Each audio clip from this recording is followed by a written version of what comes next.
Hello दोस्तों, नमस्ते। मेरा नाम कविता है। मैं आप सभी को एक उठान गीत सुनाने जा रही हूँ। अगर मेरी गीत अच्छी लगे, वीडियो को लाइक करें, शेयर करें और कमेंट करें। चंदा चमके जिन आंगनवा मोर लालनवा रोवे ना। चंदा चमका जिन आंगनवा मोर लालनवा रोवे ना। मोर लालनवा रोवे ना। मोर लालनवा रोवे ना। चंदा चमका जिन आंगनवा मोर लालनवा रोवे ना। चंदा चमका जिन आंगनवा मोर लालनवा रोवे ना।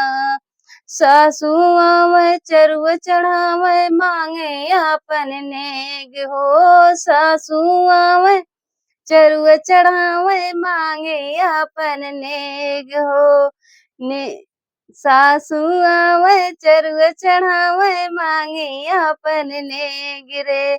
सासू तड़कू जिन आंगनवा मोर लालनवा रोवे ना।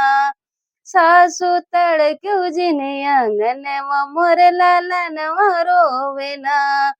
चंदा चमका जिन आंगनवा मोर लालनवा रोवे ना।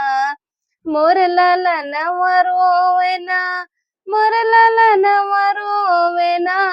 चंदा चमका जिन आंगनवा मोर लालनवा रोवे ना। जेठ जी आवे लड्डू बटने जेठ जी आवे लड्डू बटने को मांगे आपन नेग रे। जेठ जी आवे लड्डू बटन को मांगे आपन नेग रे। जिठनी तड़कू जिन आंगनवा मोर लालनवा रोवे ना। जेठनी तड़को जिन आंगनवा मोर लालनवा रोवे ना। मोर लालनवा रोवे ना। मोर लालनवा रोवे ना।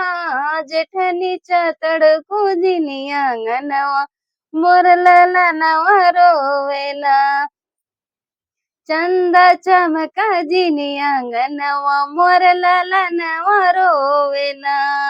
चंदा चमका जिन आंगनवा मोर लालनवा रोवे ना। ननदी जी आई सौरी पतन को मांगी आपन नेग रे। ननदी जी आई सौरी पतन को मांगी अपनी नेग रे। ननदी तड़कू जिन आंगनवा मोर लालनवा रोवे ना। ननदी तड़कू जिन आंगनवा मोर लालनवा रोवे ना। चंदा चमका जिन आंगनवा मोर लालनवा रोवे ना। चंदा चमका जिन आंगनवा मोर लालनवा रोवे ना।